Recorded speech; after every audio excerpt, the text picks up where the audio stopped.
Namo tassa bhagavato arahato samma sambuddhassa. Namo tassa bhagavato arahato samma sambuddhassa. Namo tassa bhagavato arahato samma sambuddhassa. Buddhang dhammang sanghang namasami. It's great to see people coming out on a day which might rain. People are welcome to continue meditating with their eyes closed, or just as you feel most conducive to bright and settled mind states.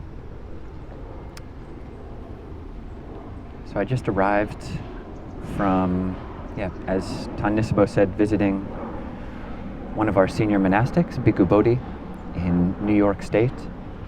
And I had a wonderful time studying and meditating and talking with him.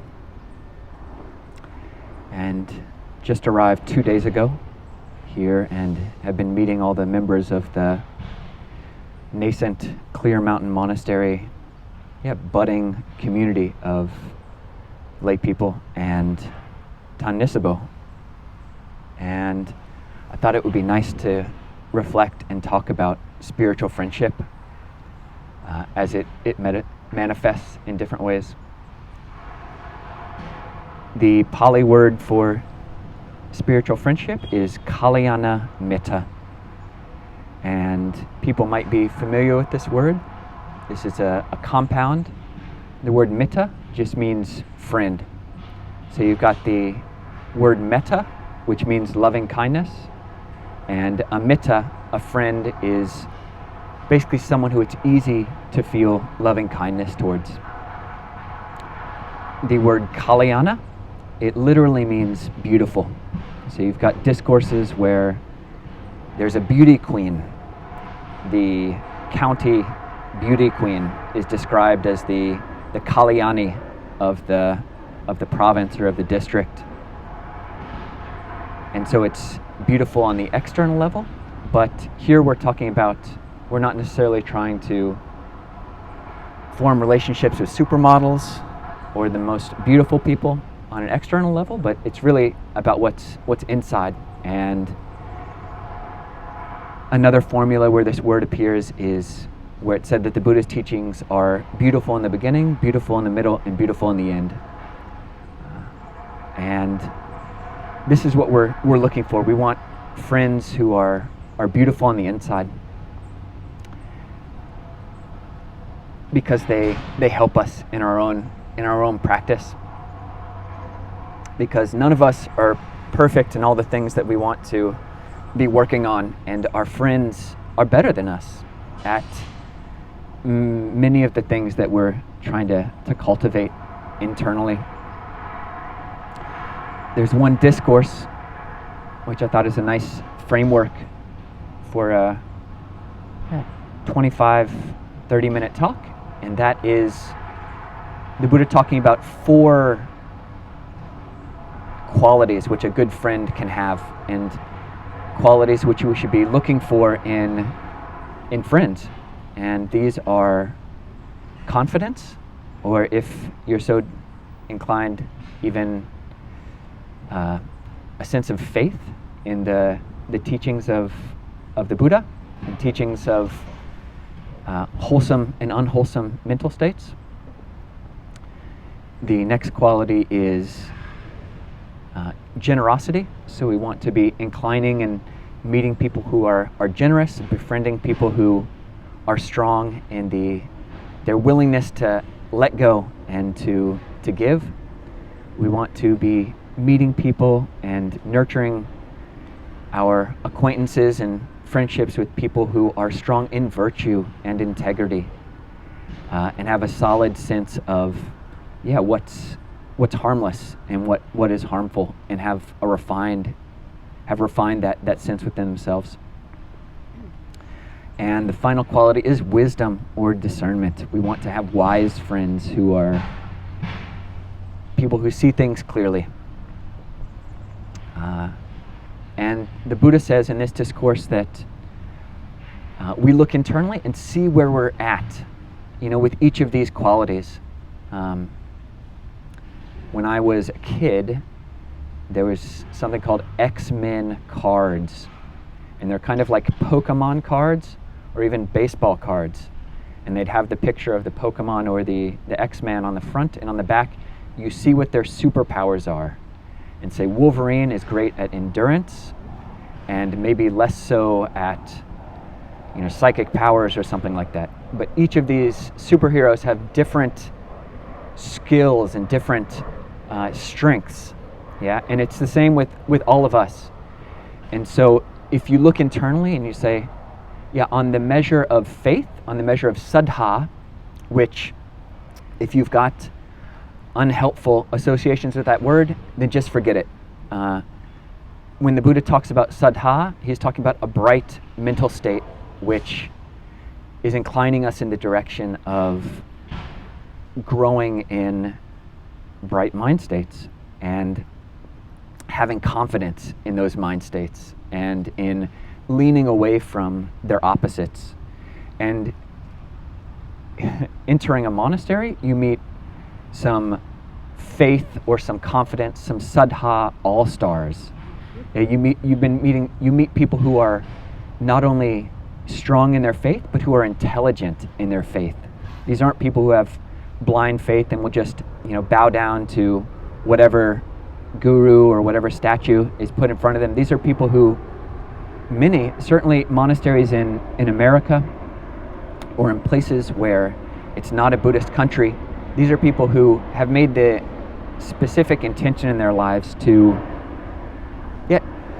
draw towards something which they didn't grow up with. They're making an active, intelligent decision and then throwing their weight in that direction.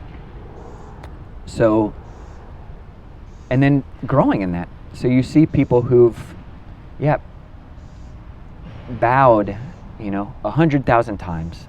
And again, you can't measure someone by how many times they've bowed, but it is and again, not everybody's into bowing, and fair enough, nobody has to bow, but I know I've a very good friend who, it's a common Tibetan practice to bow 100,000 times as a, quote, preliminary practice before you get to the real practice. And in the Tibetan tradition, I didn't grow up in that tradition, so I don't actually know what they're bowing to, and I imagine different people are bowing to different things, but my friend who's done this practice, a Theravada monk, is basically bowing to the belief that it is possible to cultivate wholesome mental states.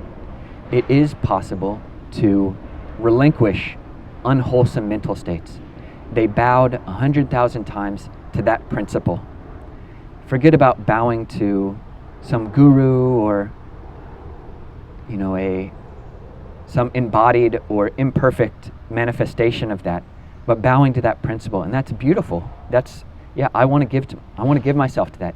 When I bow to a Buddha shrine or any object really, or when I even lift my hands in what's called Anjali, that's what I'm paying respects to. Whether I do it to anyone, whether it's monks or people who visit, this is just a gesture of respect, and what I'm paying respects to is that principle. It is possible to cultivate wholesome mind states. It is possible to abandon unwholesome mind states. And there are people who have greater or lesser degrees of confidence and faith in that principle. And it's a great thing to believe. I mean, everybody's free to not believe that, but it's kind of depressing, if you don't believe that it's possible to change your mind. And in Theravada Buddhism, actually in any form of Buddhism, you have to take it on faith to some degree, if you want to, that there are people who have done that to the exemplary degree. The Buddha is someone who's gotten rid of all greed, all anger, all fear, all delusion within their heart. And I can't know that, The Buddha lived 2,500 years ago. I never met him. But it's not just the Buddha. He taught a way that other people can do that. This is a human path. And living in Dhamma circles, living at monasteries, you meet people who are walking on this path and are way ahead of you. I've met people who are way ahead of me in the cultivation of non-greed, non-anger, non-delusion, in cultivating loving kindness, who have faith in these things and have been bowing down to that principle for decades. And you can see it. One of the abbot of Ajahn Chah, he's kind of the grandfather of our lineage. And people believe that he was what's called an arhat, someone who's completely developed this, no longer has any greed, no anger, no delusion. And that's within the 20th century. The person who's taken after him, the abbot of his monastery, Lumpur Liam, it's my faith that he may have done the same thing.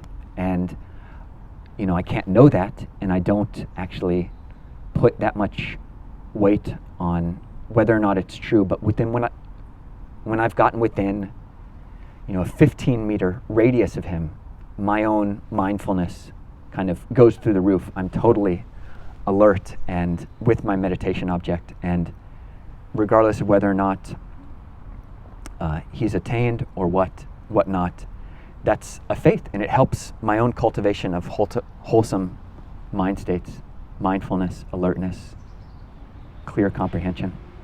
So this is what we want to be doing. We want to, if we want to, draw near to people who have that,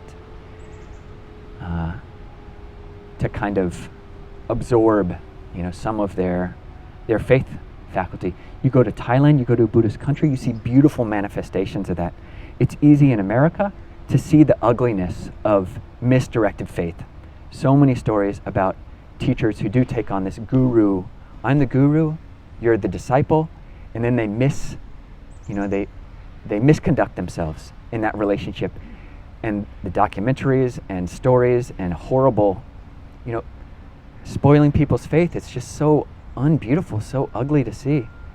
And that does happen, and it's good to be wary of that. But that's not the full story of faith. That's not the full story of people's integrity. And you go to Thailand and you see people who are not necessarily afraid of faith.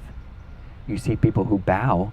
You see a villager come to the monastery you're staying at. They've been a Buddhist their whole life. They're in their 90s. They've been bowing since their parents kind of made them bow at age 2 or whatever. They come to the monastery, they bow multiple times, and then can sit like a rock for 4, 5, 6 hours straight. And that's when it becomes impressive. That's when you stop, do I have to be skeptical of this Thai grandma? Maybe not. The next quality, the superpower that we want to be drawing towards is generosity. And you meet generosity geniuses.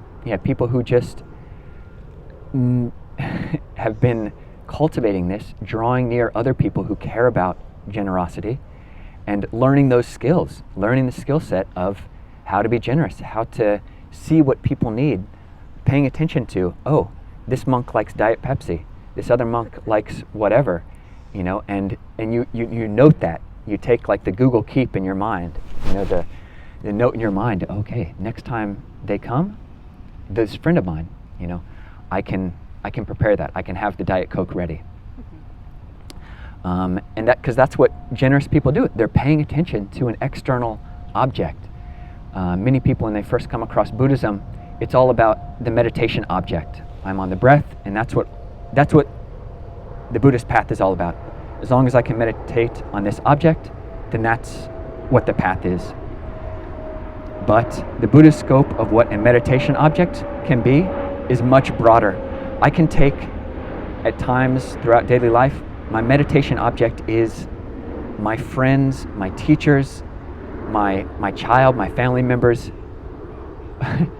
preferences. I can pay attention to that. I can take note of what the people I care about like, and I can try to then arrange things to make that other person happy, because I care about their happiness. I want to be cultivating this relationship with this person, and yeah, that's a beautiful thing. It's a beautiful superpower. And you might say, superpower? Come on, like there's no Wolverine in the generosity realm, but you do see him. You go to a Buddhist country. I was fortunate enough to live in a hermitage in actually the woman who, now this is before she got interested in Buddhism, so don't hold it against her too much, but she's the woman who brought the McDonald's franchise to Thailand. And I think after a couple decades doing that, she went to Hamburger University, that's what it's called in America, got the degree, and then was able to set up a franchise in Thailand, which is arguably a lot of bad karma. But gets interested in Buddhism several decades later, has a lot of faith, and it turns out has a lot of this capacity for generosity, and has established a hermitage in her valley. She owns the whole valley, but established this hermitage and invites monks to live there full time. And she goes there every morning to offer food to whoever the monk is. And honestly, there's one monk, Ajahn Jayasaro, who looks after and says which monk is not going to abuse that generosity, and lets different monks stay there for periods of time. I got to stay there for 8 months or a year, and she is a generous exemplar. She is the Cyclops of, generosity. She has this extreme strength of, not only just giving very nice things, and again, it doesn't matter what you're giving on some level. It's the intention that counts, and if, a beautiful intention giving a very humble gift is better than a mixed or ignoble intention giving the best, finest food or finest requisites or whatever it is. And she loves it. She loves it. You can tell it's a sustaining practice. It's a nourishing practice. And that's beautiful to see. Someone who can give every day to someone who they don't know that well. I'm not a family member of hers in this life, but give to this person who she believes, embodies, in a sense, even if it's just the robe being a symbol of wholesome intention, and give to that person with a bright mind every morning. And I want to be drawing closer to people like that. And as a monk, those are the people you are meeting on alms round every day. You meet very generous people.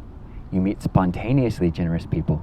People who had no idea they're going to see a monk, but they see someone, they ask a question, how can we help? Then you say, oh, I can't accept money, but I can accept food. They say, great, I can give you an apple. And we say, great. And as monks, I've been a monk for 12 years. Taniswa's been a monk for 9 years or so.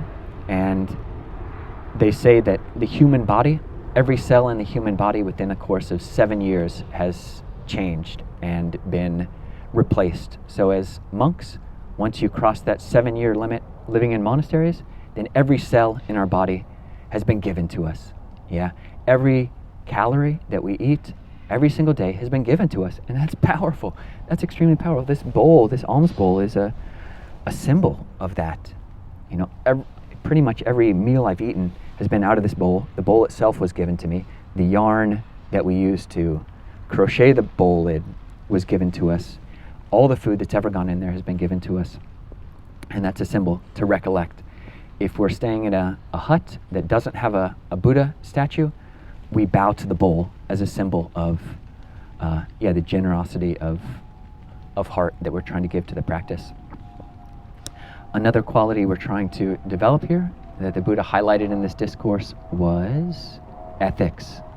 And as living in monasteries, you meet people who have very solid sense of what's good and what's bad. To say it kind of bluntly and imperfectly in English, the Pali words akusala and akusala, which have a much clearer sense. Those are Pali words, and it basically means wholesome or unwholesome. Those things which on an ethical level are harmful or unharmful. I've got a very good monk friend who actually happens to be the son of someone who's come here today. And yeah, he is a very ethical person. This is a person who I've asked, someone who as monks, we have a lot of rules. We got so many rules, which we voluntarily take upon ourselves. That's kind of what precepts are. And we see, okay, there's some validity in experimenting with these principles. I'm not going to steal, I'm not going to lie, I'm not going to commit sexual misconduct. As monks, we don't have sex, and we commit to these rules as training principles. And this monk friend of mine who I'm thinking about is really an honesty guru for me, in a sense. I ask him, I'll confess, if within the past 2 weeks, maybe I stretched the truth in a way, and will come to him once every 2 weeks. We do this, and I confess, oh yeah, sorry, Venerable, within the last 2 weeks, I was talking to someone and speaking rather quickly, and I just met them and maybe wanted to make a good impression, and I think I stretched the truth a bit much. And they'll say, do you see the offense? This is like a formula in Pali. Do you see the offense? And I say, I see the offense. Please try to show restraint in the future. And I say, I will try to do that. And they say, sadhu, sadhu, sadhu, which means great, great, great. Way to go. It's good to see things that you can improve on. And after confessing, a number of years ago, I asked this monk, so monk, I'll call him monk here, but monk, you've never confessed that offense to me. Were you ever as a lay person before you ordained, were you ever inclined to lie? And he said, I can count the number of times I've lied on my hand in my whole life. And I believe him. This is a very honest person. And as a monk, we're living we're meeting people with integrity, and we're living very close to these people. Yeah? We see these people in very close quarters every day, again and again and again. There's not really anywhere you can hide in a monastery. So you really get to see someone's integrity over time. And yeah, this is just one instance, one particular person who I can trust him. I can confess my speech-related offenses with him. And so for people who maybe want to grow in this quality of integrity, of virtue, of ethics, of maybe your sense of right and wrong in relation to different aspects of experience, are not so keen, yeah? So with speech, a lot of us are not so impeccable. Or with food, yeah? Say we're kind of sneaky around food. Yeah, we kind of try to hide what we're eating or whatever, food-related kind of. And again, these are very small things on one level, but in a monastery you meet people who are, very impeccable and are not pulled the same way that we are in greed, anger, and delusion. So my monk friend, he's not pulled in the direction of wanting to make a good impression on other people. And so he's been able to keep his truth perfection, his truth parami, his truth strength. And similarly, I could confess food-related offenses or food-related where I've not been impeccable with that. I can confess that with another monk who is just not inclined. They're not a foodie. They don't tend to just eat whatever they want. Or just follow, unintelligent inclinations in that way. Or you have your friends who are just very restrained in other realms. So you incline to those people where their strengths are. So that's morality, ethics, that's integrity, that's a strength and a very clear seeing of what's right and wrong. And the final principle that the Buddha said in this discourse, and the whole, is he's going into each of these realms of things that we can train ourselves in. He's saying, when you see someone, whether it's in a village or in a town, and he's speaking to lay people here, he sees when you see someone who's strong in faith, who's strong in ethical principles, who's strong in generosity, who's strong in wisdom, and you see a deficit in that in yourself, then you approach that person and you make friends with that person. And then by that association, you can grow yourself in that quality. And that's what friends can give to us. And this principle of wisdom or discernment is, both of these words are not common words in America. There's a lot of talk about intelligence and IQ, but there's not necessarily a direct correlation between intelligence, or between spiritual intelligence or wisdom, what we're calling panya or discernment, and IQ. It's a lot of people who have a very high IQ might have a very low, say, like, let's call it PQ, like panya quotient, your discernment level. They are very good at parsing things out and seeing distinctions. They're maybe very good coders, but they don't see ethical principles very clearly. They don't see other meaningful values in a very clear way. But coming around spiritual circles, and it's not just monks, obviously. Everyone here knows, you get a sense for what it means to be wise or discerning. But at monasteries, that's been my experience living at monasteries for 15 years or so. This is someone who I see on a reliable basis, consistently making smart decisions and giving good advice to other people about the course of their lives, which lead in good directions. And say the abbot of Abhayagiri, Lompo Pasano, is a very wise person.